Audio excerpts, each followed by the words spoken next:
इसके साथ साथ जो लॉ एंड ऑर्डर पे हमें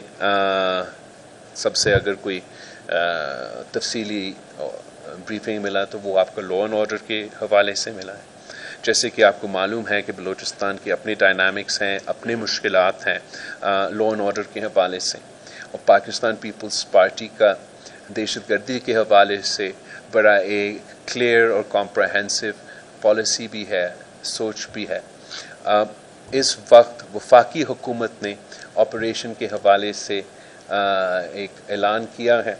और एक वज़ीर आज़म साहब ने एक APC भी बुलाया है लॉ एंड ऑर्डर के हवाले से। इनके ये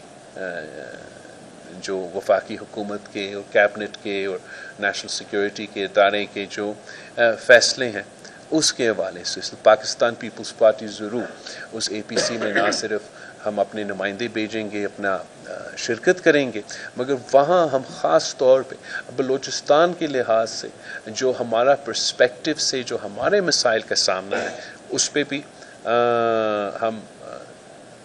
जो हमारा मौक़िफ़ है हम सामने रखेंगे। हमारा सोच ये है कि हमें वो कंसेंसस बनाना पड़ेगा ताकि हम इन तमाम मसाइल का सही तरीके से मुकाबला कर सकें। चीफ मिनिस्टर साहब का प्रायोरिटी है कि सूबा बलूचिस्तान में मुश्किलात अपनी जगह, लेकिन जहाँ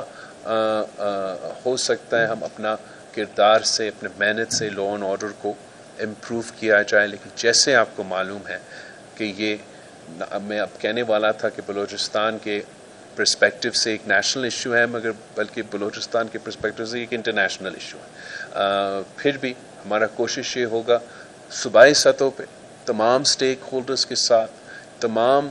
सियासी फोर्सेस के साथ इंगेज करना, और ख़ास तौर पे ये जो अब APC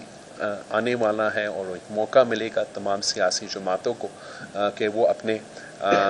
इनपुट दे, अपना राय दे, वो भी पाकिस्तान पीपल्स पार्टी उस फोरम को इस्तेमाल करते हुए ज़रूर करेंगे।